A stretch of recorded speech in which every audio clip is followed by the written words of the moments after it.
Hi friends, welcome to Rainbow Civil Service Academy. இந்த வீடியோல நீங்க பார்க்க போறது early Tamil society and culture part 1 பார்க்க போறீங்க. அதுக்கு முன்னாடி இந்த சேனலை சப்ஸ்கிரைப் பண்ணாதவங்க ரெயின்போ சிவில் சர்வீஸ் அகாடமியோட யூடியூப் சேனலை சப்ஸ்கிரைப் பண்ணிடுங்க. Tamil civilization begins at least 3 centuries before the common era. So பொது நூற்றாண்டுக்கு ஒரு 3 செஞ்சுரிஸ்க்கு முன்னாடியே தமிழ் சிவிலைசேஷன் ஸ்டார்ட் ஆனது அப்படின்னு நம்பப்படுது. இருக்கக்கூடிய சான்றுகள் அடிப்படையில் தான், ஓகேங்களா. ஸோ சோர்சஸ் இருக்குது, ஸோ அதை வச்சு தான் நம்ம ஃபைண்ட் அவுட் பண்ணுறோம். ஸோ தமிழ் லாங்குவேஜ் ஃபர்ஸ்ட்ல தமிழ் பிராமி ஸ்கிரிப்டில் எழுதியிருக்காங்க, ரைட்டுங்களா. ஸோ இது ரொம்ப ரொம்ப முக்கியம். தமிழ் பிராமி ஸ்கிரிப்டில் எழுதியிருக்காங்க தமிழில், அதாவது வரி வடிவம் அப்படின்னு சொல்லக்கூடியது. இப்போ ஒரு வட்ட வடிவமாக எழுதுகிறோம், அதுக்கு முன்னாடி வரி வடிவத்தில் எழுதிட்டு இருந்தோம், அதுதான் பிராமி ஸ்கிரிப்ட் அப்படின்னு சொல்லக்கூடியது. Sources for the study of early Tamil society. So Tamil சொசைட்டியை பற்றி தெரிஞ்சுக்கணும் அப்படின்னா அதுக்கு முக்கியமான சோர்சஸ்னால் 4 சொல்லுவோம். ஒன்று classical Tamil literature, so Tamil இலக்கியங்கள் அப்படின்னு சொல்லக்கூடியது இருக்கு இல்லைங்களா, அதை வச்சு தெரிஞ்சுக்கலாம். அடுத்து எபிகிராஃபி, அதாவது இன்ஸ்கிரிப்ஷன்ஸ், இந்த கல்வெட்டுக்கள்லாம் இருக்கும் இல்லைங்களா, இந்த செப்பேடுகள் அதெல்லாம் சொல்லுவோம் இல்லையா, அதுலேருந்து நம்ம தெரிஞ்சுக்கலாம். அதாவது ஏதாவது ஒன்றில் எழுதி வச்சிருக்கிறதா இன்ஸ்கிரிப்ஷன், எழுத்து வடிவத்தில் அந்த பொறிச்சு வச்சிருப்பாங்கன்னு சொல்லுவாங்க இல்லையா, கல்லில் பொறித்து வச்சிருக்கிறது அப்படின்னு சொல்லக்கூடியது. அடுத்து archaeological excavation and material culture அப்படின்னு சொல்றது, அதாவது ஆர்கியாலஜிக்கல் அந்த தொல்லியல் ஆய்வு மூலமாக கிடைக்கக்கூடிய எக்ஸ்கவேஷன்ல கிடைக்கக்கூடிய மெட்டீரியல் அண்ட் நான் Tamil and foreign literature. So Tamil இலக்கிய சான்றுகள் இல்லாமல் வேற இலக்கியங்கள்ல இருந்து கிடைக்கக்கூடிய சான்றுகள் மற்றும் ஃபாரின் லிட்ரேச்சர். ஸோ ஃபாரினர்ஸோட நிறைய புத்தகங்கள்லாம் இருக்கும் இல்லைங்களா, அதில் தமிழர்கள் பற்றிய தமிழ் சமுதாயத்தை பற்றிய நிறைய குறிப்புகள் இருக்கும், அதை வச்சு நம்ம தெரிஞ்சுக்கலாம் அப்படின்னு சொல்லப்படுது. ஸோ ஒவ்வொரு சோர்ஸாக நம்ம பார்க்க போகிறோம். ஸோ ஃபர்ஸ்ட் அண்ட் ஃபார்மோஸ்ட்ல பார்க்கறது த கிளாசிக்கல் சங்கம் தமிழ் லிட்ரேச்சர். ஸோ தமிழ் லிட்ரேச்சரில் சங்கம் காலத்தை நம்ம தெரிஞ்சுக்கணும் அப்படின்னா ஃபஸ்ட்டு சங்கம் காலத்தில் லிட்ரேச்சரை தெரிஞ்சுக்கணும். ஸோ அதில் first the classical sangam corpus, that is collection consists of Tolkappiyam. இருக்கிறதுலே தமிழ் லாங்குவேஜ் லிட்ரேச்சர் புக்ஸ்லேயே பார்த்தோம் அப்படின்னா தொல்காப்பியம் தான் முதல்ல வந்துச்சு. அது ஒரு கிராமர் புக் அப்படின்னு சொல்லுவாங்க, ரைட்டுங்களா. ஸோ தொல்காப்பியம் ஒரு கிராமர் புக். தமிழர்களுடைய சமுதாயத்தை தெரிஞ்சுக்கணும் அப்படின்னா முதல்ல இருக்கக்கூடிய ஒரு புக்கா தொல்காப்பியம் பார்க்கப்படுது. அண்ட் அதில் தமிழர்களுடைய பொருளாதார மற்றும் சமூக நிலையை பற்றி தெரிஞ்சுக்கிற மாதிரி இருக்கும், ஓகேங்களா. ஸோ சொசைட்டி பற்றி நம்ம ஈஸியாக தெரிஞ்சுக்கலாம் தொல்காப்பியம் படிக்கிறப்போ. அடுத்து 15 மேல் கணக்கு அப்படின்னு சொல்லுவாங்க, 18 மேஜர் ஒர்க்ஸ் அப்படின்னு சொல்லக்கூடியது. அடுத்து 15 கீழ்கணக்கு. ஸோ சங்க காலத்திலேயே தான் இது ரெண்டுமே வந்திருக்கும், 15 மேல் கணக்கு 15 கீழ்கணக்கு இரண்டுமே. காலத்துக்கு முந்தியதால் அதை 15 மேல் கணக்கு அப்படிம்பாங்க, காலத்துக்கு அதுக்கு பிந்தியதால் 15 கீழ்கணக்கு அப்படின்னு சொல்லுவாங்க. அடுத்து 5 எபிக்ஸ். ஸோ இதெல்லாம் தான் பேசிக்காக நம்மளுக்கு தமிழ் லிட்ரேச்சர் சோர்ஸாக பார்க்குறோம். ஃபஸ்ட்டு நம்ம தொல்காப்பியம் பார்க்க போகிறோம். தொல்காப்பியம் எழுதினவர் யார் அப்படின்னு பார்த்தீங்கன்னா தொல்காப்பியர் அப்படிங்கிற ஒருத்தர் தான். ஸோ தொல்காப்பியர் தான் எழுதியிருப்பார். It is the earliest written work on Tamil grammar. So Tamil இலக்கணத்திலே முதலாக எழுதப்பட்டதாக நம்மளுக்கு இப்போ கிடைச்சிருக்கிறது தொல்காப்பியம் தான். இந்த தொல்காப்பியத்தில் 3வது செக்ஷன் இருக்கும், ஓகேங்களா. ஸோ 3rd செக்ஷன் எதை பற்றி சொல்லும் அப்படின்னு பார்த்தீங்கன்னா தமிழ் சோஷியல் லைஃப்பை பற்றி நம்மளுக்கு இன்ஃபர்மேஷன் கொடுக்கக்கூடியதாக இந்த தொல்காப்பியத்தோட 3rd செக்ஷன் இருக்கு.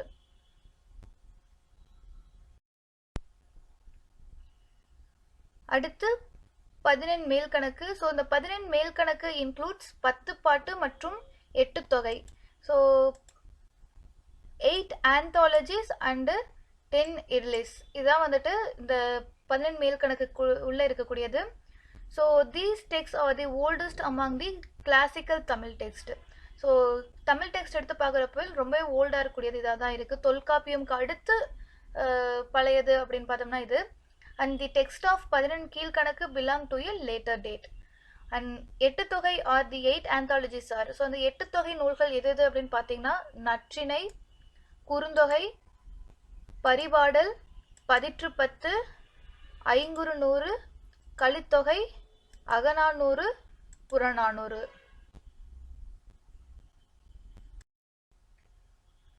அடுத்து 10 பாட்டு. ஸோ 10 பாட்டில் எதெல்லாம் வரும் அப்படின்னு பார்த்தீங்கன்னா திருமுருகாற்றுப்படை, பொருணர் ஆற்றுப்படை, பெரும்பான் ஆற்றுப்படை, சிறுபான் ஆற்றுப்படை, முல்லைப்பாட்டு, நெடுநல்வாளை, மதுரை காஞ்சி, குறிஞ்சிப்பாட்டு, பட்டினப்பாலை, மலைப்படுகடாம். ஸோ இந்த 10 கலெக்ஷன்ஸும் சேர்ந்தா இதை 10 பாட்டு அப்படின்னு நம்ம சொல்றோம். அடுத்து 14 கீழ்கணக்கு நூல்கள், 18 மைனர் ஒர்க்ஸ் அப்படின்னு சொல்லக்கூடியது. The 14 Kilkanakku comprises 18 text elaborating on ethics and morals. So Tamil சொசைட்டியில் இருந்த எத்திக்ஸ் அண்ட் மாரல்ஸை பற்றி சொல்லக்கூடியதாக இருக்கும். ஸோ அந்த காலகட்டங்களில் கடைபிடிச்சது தான் வந்து அந்த புக்ஸ்லேயும் சொல்லியிருப்பாங்க இல்லைங்களா. ஸோ அந்த எத்திக்ஸ் அண்ட் மாரல்ஸ் பற்றி பேசக்கூடியது இந்த 14 Kilkanakku. The pre eminent works among these is the Thirukkural composed by Thiruvalluvar. So 14 Kilkanakku நூல்களுக்குள்ள தான் வந்து திருக்குறள் வரும். அது திருவள்ளுவர் எழுதியிருப்பார். அதுதான் இருக்கலே முக்கியமான நூலாக பார்க்கப்படுது. So 1330 couplets Thirukkural considers questions of morality, statecraft and love. So morality, statecraft and love இது 3 பற்றியும் சொல்லக்கூடியதாக தான் இந்த திருக்குறள் இருக்கு.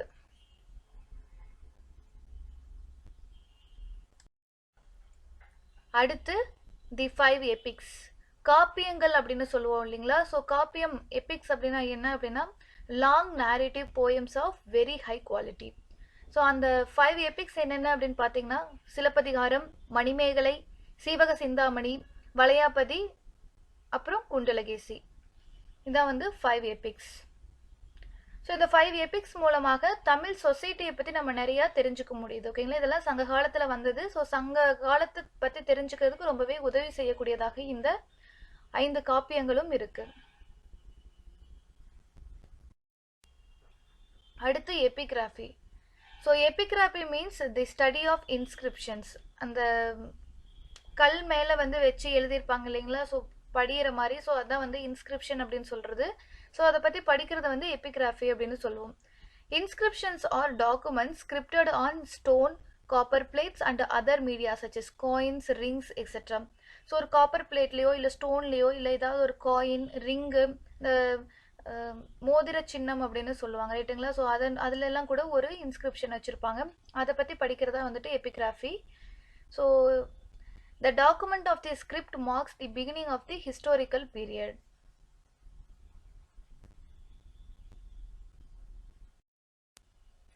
ஸோ அடுத்து பார்த்தீங்க அப்படின்னா தமிழ் பிராமி இன்ஸ்கிரிப்ஷன்ஸ் பற்றி பார்க்க போகிறோம். ஸோ இன்ஸ்கிரிப்ஷன்ஸ் அப்படின்னாவே வந்து அந்த காலகட்டங்களில் சங்க காலகட்டங்களில் தமிழ் மொழி வந்து பிராமி வடிவத்தில் தான் எழுதப்பட்டிருந்துச்சு ஓகேங்களா. ஸோ தமிழ் பிராமி இன்ஸ்கிரிப்ஷன் அப்படின்னு சொல்லுவாங்க. அதாவது கோடு கோடாக எழுதுவாங்க இல்லைங்களா. ஸோ அந்த வரி வடிவம் அப்படின்னு சொல்லுவாங்க. அதான் வந்து பிராமி வடிவத்தில் எழுதுறது. So Tamil Brahmi inscriptions have been found in more than 30 sites in Tamil Nadu, mostly on cave surfaces and rock shelters. இந்த குகைகள்லாம் இருக்கும் இல்லைங்களா, அதோட சர்ஃபேஸில் ராக் ஷெல்டர் வந்து கன்ஸ்ட்ரக்ட் பண்ணி கொடுத்துருப்பாங்க. ஆல்ரெடி குகை மாதிரி இருக்கும், அதில் வந்து ஷெல்டராக வந்து யூஸ் பண்ணிட்டு இருந்திருப்பாங்க ஒரு சில மாங்ஸ் எல்லாம் வந்துட்டு. முக்கியமாக ஜெயினிசம் ஃபாலோ பண்ண மாங்ஸ் வந்து அந்த ராக் ஷெல்டரில் இருந்திருப்பாங்க. அந்த மாதிரி இடங்கள்ல தான் வந்து கிட்டத்தட்ட ஒரு தமிழ்நாட்டில் 30 இடங்கள்ல இந்த Tamil Brahmi inscriptions find out பண்ணியிருக்காங்க அப்படின்னு சொல்கிறாங்க. So the natural caves were converted into residence by cutting drip line to keep rain water away from the cave. So அந்த கேவ் இருக்கும் இல்லைங்களா. ஸோ அதோட மேல் பகுதியில் இருந்தது அப்படியே அழகாக வந்து மழை தண்ணீர் வந்து கீழே விழாக அதுக்குள்ளே போகாத மாதிரி கட் பண்ணி ஒரு ரெசிடென்ஸாக ஃபார்ம் பண்ணி கொடுத்துருப்பாங்க ஓகேங்களா. இந்த ஜெயின் மாங்ஸுக்கு வந்து ஃபார்ம் பண்ணி கொடுத்துருப்பாங்க. ஸோ அதில் தான் வந்து இது இருந்திருக்கு அப்படின்னு வந்து சொல்கிறாங்க inscriptions. So inscription often occur below such drip lines and the sites have smooth stone beds carved on rock surface for monks who led a simple life and lived in these shelters.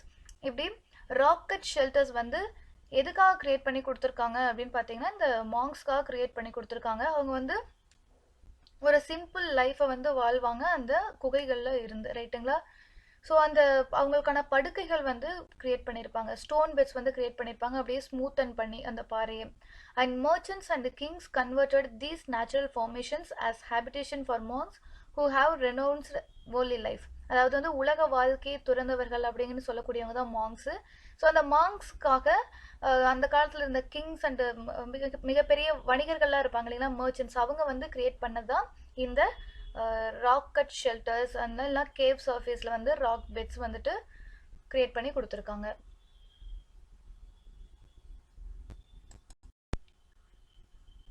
So இந்த தமிழ் பிராமி இன்ஸ்கிரிப்ஷனோடு இருக்கக்கூடிய முக்கியமான caves எங்கெல்லாம் இருக்குது அப்படின்னு பார்த்தீங்கன்னா Mangulam, Muthupatti, Pugalur, Arachalur and Kongar Puliyankulam and Jambai.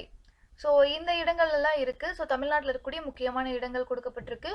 அதுக்கப்புறம் around Madurai many such caves with Tamil Brahmi inscriptions have still be seen. ஓகேங்களா? So நிறையா வந்து இப்போவும் வந்து மதுரையை சுற்றி நிறைய இந்த தமிழ் பிராமி இன்ஸ்கிரிப்ஷனோடு இருக்கிற கேவ்ஸ் வந்து இருக்குது அப்படிங்கிறாங்க.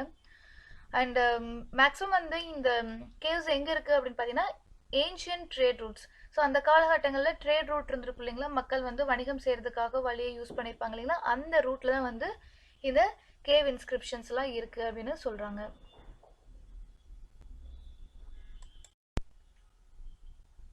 அடுத்து hero stones. So it is erected for those who lost their lives in the battles and in cattle raids. அந்த காலகட்டங்கள்ல எல்லாம் வந்து மாடு தான் வந்து செல்வம் அப்படின்னு சொல்லுவாங்க. ஸோ இன்னைக்கு எப்படி தங்கம்லாம் வந்துட்டு நம்ம அதிகமாக வச்சுருக்கோமோ, இன்றைக்கி அந்த காலகட்டங்களில் மாடுகள் எவ்வளோ மாடு இருக்கோ அதுதான் வந்து அவங்களுக்கு பணக்காரங்க, செல்வந்தர்கள் அப்படின்னு சொல்லுவாங்க. ஸோ அப்போ வந்து சங்க காலங்களில் ஒரு அரசர்கிட்ட இருந்து இன்னொரு அரசர் வந்துட்டு இந்த மாடுகளை அபகரிச்சுட்டு போவாங்க. அந்த அபகரிச்சுட்டு போகிறது இல்லைன்னா அபகரிச்சுட்டு போன மாட்டுகளை மீட்டு கூட்டிகிட்டு வர்றதுக்காக போர் நடக்கும். ஓகேங்களா? அந்த போர்களில் இறந்தவங்களுக்காக எரெக்ட் பண்ணதான் வந்து இந்த ஹீரோ ஸ்டோன்ஸ் அப்படின்னு சொல்லுவாங்க, வீரக்கல்கள் அப்படின்னு சொல்லக்கூடியது. During the Sangam age the Mullai landscape followed the pastoral way of life. அதாவது வந்து முல்லை நிலம் அப்படிங்கிறது வந்து அந்த காலகட்டத்தில் காடும் காடு சார்ந்த இடமும் அப்படின்னு சொல்லுவாங்க. ஓகேங்களா? ஸோ ஃபுல்லும் வந்து ஃபாரஸ்ட்டாக இருக்கும். அங்கே வந்து இருந்தவங்க எல்லாருமே மேக்சிமமாக வந்து ஆடு மாடு வளர்க்குறது அந்த பாஸ்டோரல் வே ஆஃப் லைஃப்பில் தான் இருந்தாங்க. அப்போது அங்கே இருந்த ட்ரைபல் சீஃப்ட் எய்ம்ஸ் பிளண்டர் தி கேட்டில் wealth of enemies whose warriors fought to protect their cattle. Memorial stones were erected in their honor. அதாவது அப்போ அந்த முல்லை நிலத்தில் இருந்த ட்ரைபல் சேஃப்ட் இருப்பாங்க இல்லைங்களா, அவங்க தான் வந்து கிங் மாதிரி இருந்திருப்பாங்க. ஸோ அவங்க வந்து எனிமீஸோட கேட்டில் வெல்த்தை எடுத்துகிட்டு வருவாங்க, இல்லைன்னா இவங்களோட தான் எனிமீஸ் எடுத்துகிட்டு போவாங்க. ஸோ இந்த பேட்டிலில் உயிர் துறந்தவங்களுக்காக எடுக்கக்கூடியதான் வந்து அவங்களோட மெமரியாக எடுக்கக்கூடியதான் இந்த ஹீரோ ஸ்டோன் அப்படின்னு சொல்லக்கூடியது. Sangam literature vividly portrays these battles and the clashes and describes such hero stones as objects of worship. So இந்த சங்கம் லிட்ரேச்சரில் நிறைய என்னென்னலாம் சொல்லியிருப்பாங்கன்னா இந்த ஹீரோ ஸ்டோன்ஸை பற்றி நிறைய விளக்கியிருப்பாங்க. அதே சமயம் எப்படி அந்த ஹீரோ ஸ்டோனை ஒர்ஷிப் பண்ணும் அப்படிங்கிறத பற்றியும் சொல்லியிருப்பாங்க. ஓகேங்களா? ஒர்ஷிப் பண்ணாங்க அப்படிங்கிறத சொல்லியிருப்பாங்க. தொல்காப்பியமில் எப்படி இந்த ஹீரோ ஸ்டோன்ஸை எரெக்ட் பண்ணணும் அதுக்கான ஒரு சில ப்ரொசீஜர் வந்து சொல்லியிருக்கு தொல்காப்பியம் அப்படிங்கிற ஒரு நூல்.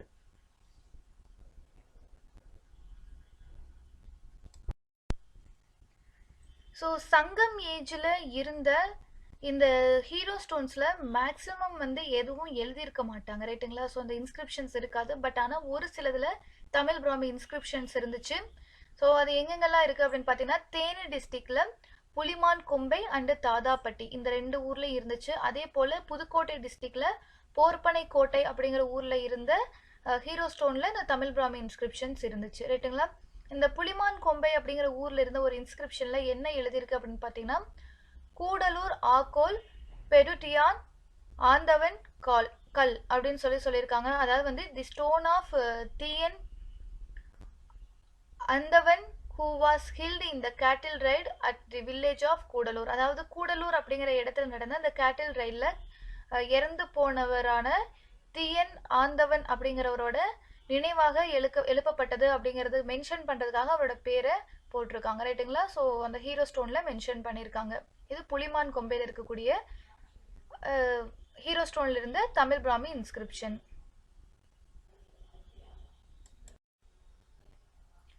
Hero stones of the post-Sangam age and the Pallava period occur in large numbers in pastoral regions, especially around the Chengam region near Thiruvannamalai district. These hero stones have inscriptions and the images of warriors and names of heroes. அதாவது வந்து சங்கம் ஏஜில் வந்துட்டு பெருசாக வந்து Tamil Brahmi inscriptions அந்த hero ஸ்டோன்ஸில் இருக்காது, ஒரு சிலதுலாம் இருந்துச்சு. பட் ஆனால் போஸ்ட் சங்கம் ஏஜ் அண்ட் பல்லவர்கள் காலகட்டங்களில் வந்துட்டு அதிகமாக இந்த ஹீரோ ஸ்டோன்ஸ் வந்து பாஸ்டோரல் ரீஜன்ல இருந்துச்சு. அதுவும் எங்க அப்படின்னு பார்த்தீங்கன்னா திருவண்ணாமலை பகுதியில் செங்கம் அப்படிங்கிற இடத்துல வந்து இருந்திருக்கு ரைட்டுங்களா. அதில் வந்து நிறைய இன்ஸ்கிரிப்ஷனும் எழுதியிருக்காங்க. ஸோ அதில் என்ன மாதிரிலாம் இன்ஸ்கிரிப்ஷன் இருக்குது அப்படின்னு பார்த்தீங்கன்னா இமேஜ், அந்த வாரியரோட இமேஜ் போட்டிருப்பாங்க. அதுக்கப்புறம் அவரோட பேர் போட்டு அந்த ஹீரோ ஸ்டோன் வந்து எரெக்ட் பண்ணியிருப்பாங்க ரைட்டுங்களா. ஸோ சங்கம் ஏஜில் வந்துட்டு பெருசாக அந்த இமேஜ் இன்ஸ்கிரிப்ட் பண்ணுறது அதே போல் நிறைய எழுதுறது அப்படியெல்லாம் இல்லை. பட் ஆனால் போஸ்ட் சங்கம் ஏஜில் அந்த பழக்கம் அந்த ஹீரோ ஸ்டோன்ஸ்க்கு வந்திருக்கு.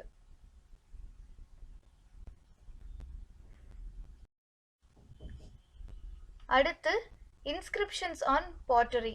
ஸோ சங்க காலத்தில் யூஸ் பண்ணன்ற பாட்ரி இருக்கும் இல்லைங்களா. ஸோ அது மேலே வந்துட்டு சங்க காலத்தில் அந்த பாட்ரி யூஸ் பண்ணவங்களுடைய பெயர், வணிகம் செய்கிறதுக்காக நிறைய பாட்ரி யூஸ் பண்ணியிருப்பாங்க. ஸோ அந்த பாட்ரிஸ் மேலே அந்த யார், அந்த வணிகர் யார் அப்படிங்கிறவங்களோட பேர் வந்து அது யார் சொந்தமானவர் அப்படிங்கிறதோட பேர் வந்து எழுதியிருப்பாங்க ரைட்டுங்களா. ஸோ தமிழ் பிராமி ஸ்கிரிப்டில் இருக்குது. So potsherds have been discovered in Arikamedu, Alagankulam, Kodumanal, Keeladi and many other sites in Tamil Nadu. So தமிழ்நாட்டில் முக்கியமாக வந்து 4 இடங்களில் தான் ஆர்கியாலஜிக்கல் டிஸ்கவரி நிறைய பண்ணியிருக்காங்க. அதில் வந்து முக்கியமான இடம் பார்த்தீங்கன்னா அரிக்கமேடு, அழகன்குளம், கொடுமணல், கீழடி. ஸோ இங்கே இருக்கக்கூடிய நிறைய பாட்ஸில் வந்து இது மாதிரி இன்ஸ்கிரிப்ஷனோட கண்டுபிடிச்சிருக்காங்க.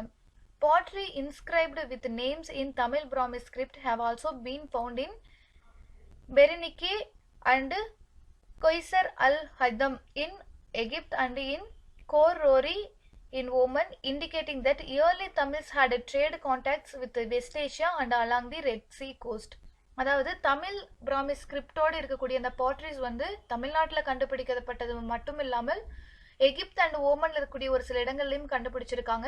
ஸோ இதன் மூலமாக என்ன தெரிஞ்சுக்கலாம் அப்படின்னா இங்கேருந்து அவங்க west Asia and red C அப்படின்னு சொல்லக்கூடிய இந்த செங்கடல் பகுதிகளில் இருந்த நாடுகள் கூடயும் வந்து ட்ரேட் இருந்துச்சு அப்படிங்கிறது நம்ம ஈஸியாக தெரிஞ்சுக்கலாம்.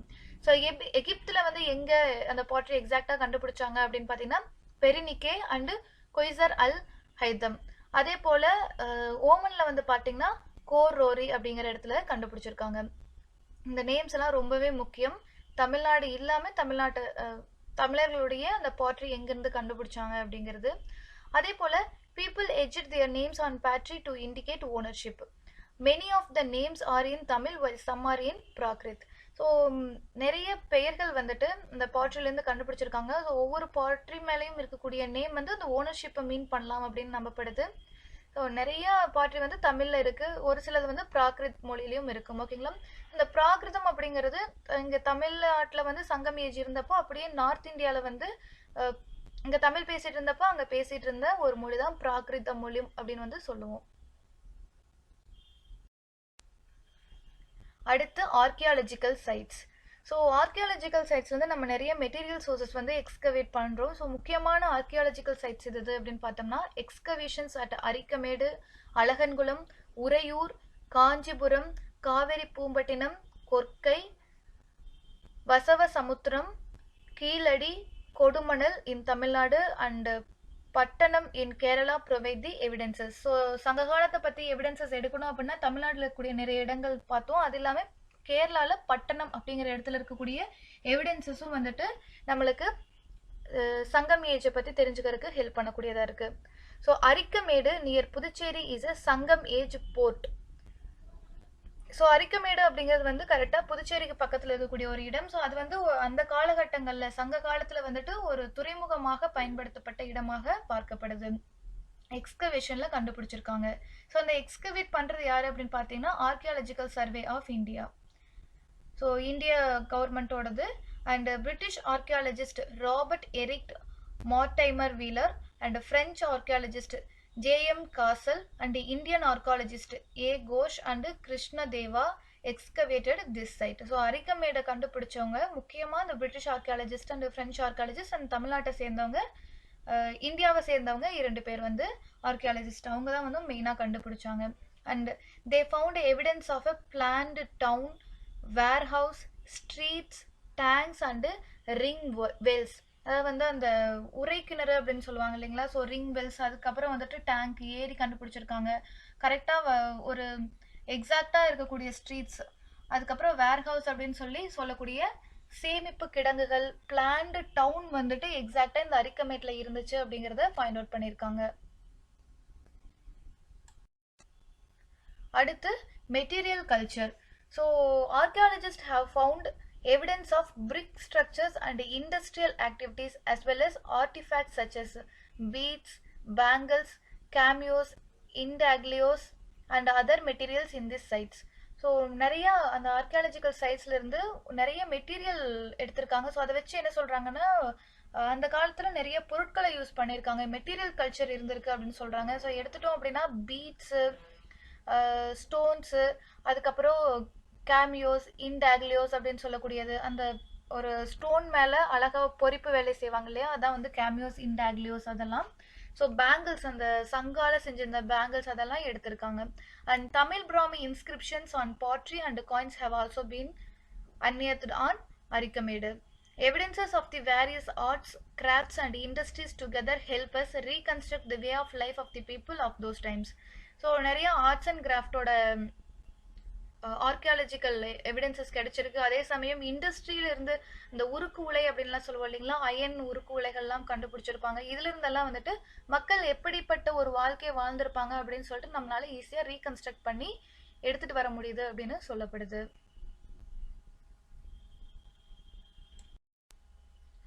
அடுத்து காயின்ஸ். ஸோ சங்க காலத்துல இருந்த சேர சோழ பாண்டியர்கள் வந்துட்டு நிறைய காயின்ஸ் வந்து வெளியிட்டிருப்பாங்க. அந்த காயின்ஸ் எடுத்து அன்னியர்தன் பண்ணியிருக்காங்க. And Roman coins also found in Tamil Nadu. So Romans கூட வந்துட்டு நம்ம அப்போ நிறைய ட்ரேடு வச்சுட்டு இருந்தோம் அப்படிங்கிறதுக்கு இதுதான் வந்து ஒரு எவிடன்ஸாக பார்க்கப்படுது. So punch marked coins have been found at Kodumanal and Bodi Nayakkanur. So Kodumanal அப்புறம் போடி நாயக்கனூர் இந்த 2 இடங்கள்லேயும் வந்துட்டு பஞ்ச் பண்ண காயின்ஸ் வந்து இருக்கு அப்படின்னு சொல்றாங்க. ஓகேங்களா. ஸோ அந்த பஞ்சிங் மார்க் இருக்கு இல்லைங்களா, அதோட இருக்கக்கூடிய காயின்ஸ் இருக்கு. And Roman coins are concentrated in the Coimbatore region. So Coimbatore ரீஜியன்ல அதிகமாக ரோமன் காயின்ஸ் கண்டுபிடிச்சிருக்காங்க அப்படின்னு சொல்றாங்க. அது இல்லாம மதுரை, கரூர், அழகன்குளம் அங்கே எல்லாமே இருக்கு. பட் அதிகமாக இருக்கிறது கோயம்புத்தூர் ரீஜியன்ல ரோமன் காயின்ஸ் இருக்கு. அடுத்து they were used as bullion for their metal value and as ornaments. அது இல்லாமல் அவங்க என்ன யூஸ் பண்ணியிருக்காங்க அப்படின்னு பார்த்தீங்கன்னா கோல்டு யூஸ் பண்ணியிருக்காங்க, புல்லியனா யூஸ் பண்ணியிருக்காங்க. அந்த தங்கக்கட்டி அப்படின்னு சொல்லுவாங்க இல்லைங்களா, அது மாதிரி வந்து யூஸ் பண்ணிட்டு இருந்திருக்காங்க.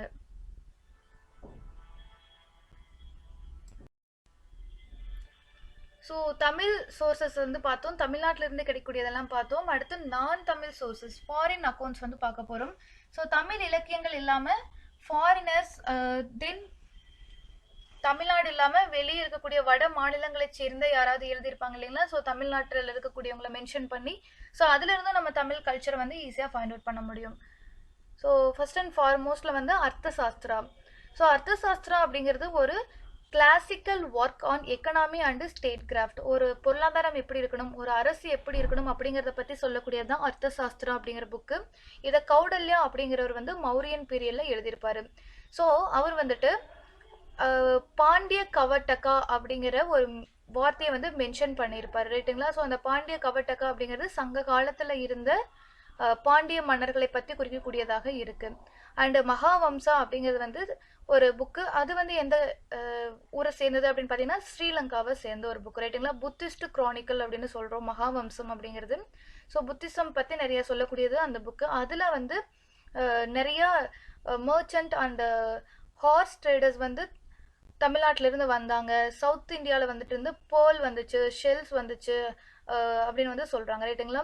ஸோ பாண்டிய நாடு அப்படின்னாவே வந்துட்டு பேர்லுக்கு வந்து ரொம்பவே ஃபேமஸ். ஸோ அதை பற்றியெல்லாம் மென்ஷன் பண்ணக்கூடியதாக இந்த மகாவம்சா இருக்குது, ரைட்டுங்களா. இந்த மகாவம்சா அப்படிங்கிறது வந்து பாலி லாங்குவேஜில் எழுதப்பட்டிருக்கு அப்படிங்கிறதும் குறிப்பிடத்தக்கது.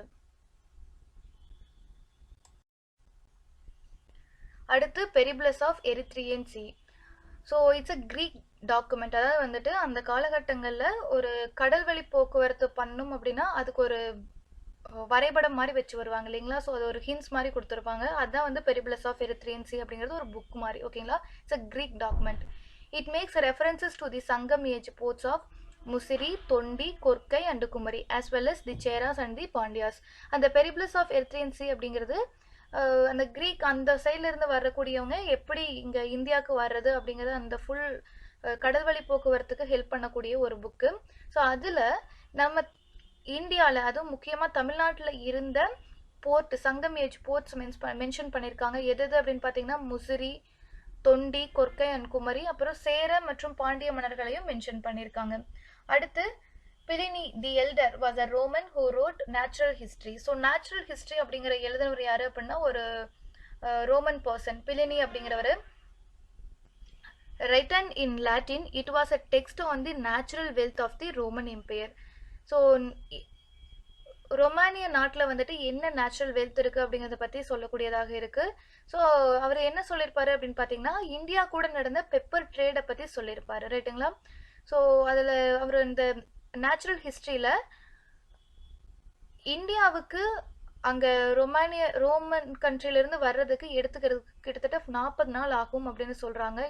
எப்போ அப்படின்னு பார்த்தீங்கன்னா ஒசாலிஸ், அதாவது நார்த் ஈஸ்ட் ஆஃப்ரிக்காவில் இருந்த ஒசாலிஸ் அப்படிங்கிற இடத்துல இருந்து சவுத் வெஸ்ட் மான்சூன் சரியாக வந்துச்சு அடிக்குது அப்படின்னா இந்தியாவுக்கு வந்து 40 நாளில் வந்துடலாம் அப்படிங்கிறத மென்ஷன் பண்ணியிருப்பாரு அவரோட நேச்சுரல் ஹிஸ்ட்ரி அப்படிங்கிற புக்கில், பிலினி அப்படிங்கிறவர். அடுத்து தாலமிஸ் geography is a gazetteer and atlas of Roman times providing geographical details of the Roman Empire in the 2nd century AD. அதாவது வந்து 2nd century ADயிலிருந்து பார்க்குறப்போ, காமன் எராலேருந்து 2nd centuryயில் பார்க்குறப்போ ஃபுல்லாக ரோமன் டைம்ஸில் இருந்த ஜியோகிராஃபிக்கல் டீட்டெயில்ஸை வந்து ஃபுல்லாக கொடுக்கக்கூடிய ஒரு அட்லஸ் தான் வந்துட்டு இந்த டாலமீஸோட ஜியோகிராஃபி அப்படிங்கிற ஒரு புக்கு. ஸோ இதில் வந்துட்டு அந்த ஜியோகிராஃபி புக்கில் வந்துட்டு எந்தெந்த இடங்கள்லாம் தமிழ்நாட்டை சேர்ந்த இடங்கள்லாம் மென்ஷன் ஆயிருக்கு அப்படின்னு பார்த்தீங்கன்னா காவிரி பூம்பட்டினம், அடுத்து கொர்க்கை, அது கொல்கை அப்படின்னு சொல்லியிருப்பாங்க, கன்னியாகுமரி அது வந்து குமாரியா அப்படின்னு சொல்லியிருப்பாரு, முசிரிஸ் அப்படின்னு மென்ஷன் பண்ணியிருப்பாரு, ரைட்டுங்களா. ஸோ தமிழ்நாட்டோட முக்கியமான இடங்கள்லாம் வந்துட்டு அவரோட ஜியோகிராஃபி அப்படிங்கிற ஒரு அட்லஸில் வந்துட்டு ஃபுல்லாக மென்ஷன் பண்ணியிருக்காரு டாலமி அப்படிங்கிறவர். அடுத்து Peutingerian table is an illustrated map of the Roman routes. So ரோமர்கள் அந்த காலகட்டங்களில் எந்த வழியை யூஸ் பண்ணாங்க அப்படிங்கிறத பற்றி சொல்லக்கூடியதாக இந்த பெடுங்கிரியன் டேபிள் இருக்குது. It shows the area of ancient Tamilakam and the port of Muziris. So அந்த முசிறி போர்ட்டையும் சொல்லும், அதே போல் ஏன்ஷியம் தமிழகத்தோட ஏரியாக்களையும் மென்ஷன் பண்ணக்கூடியதாக இந்த பெடுங்கிரியன் டேபிள் அப்படிங்கிறது இருக்குது, ரைட்டுங்களா. அடுத்து Vienna papyrus. So Vienna papyrus அப்படிங்கிறது it's a Greek document datable to the 2nd century AD. It mentions Muziris trade of olden days. அதாவது வந்து முசிறியோட அந்த காலத்தில் இருந்த ட்ரேடை பற்றி மென்ஷன் பண்ணக்கூடிய இன்னொரு புக் வந்து வியன்னா பேப்பரிஸ் அப்படிங்கிறது. இதுவும் 2nd century ADயில் இருந்த ஒரு புக் அப்படிங்கிறது ரொம்ப முக்கியமானது. ஸோ சங்ககாலம் அப்படின்னு எடுத்துட்டோம்னா 3ஆம் நூற்றாண்டுலேருந்து அதாவது வந்து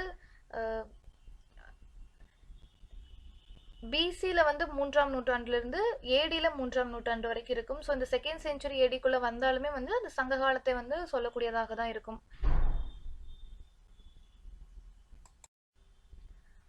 ஸோ நெக்ஸ்ட் பார்ட் வந்துட்டு அடுத்த வீடியோவில் பார்ப்போம். தேங்க்யூ. உங்களுக்கு இந்த வீடியோ பிடிச்சிருந்தா லைக் பண்ணுங்கள், ஷேர் பண்ணுங்கள், இந்த சேனலை சப்ஸ்கிரைப் பண்ணுங்கள்.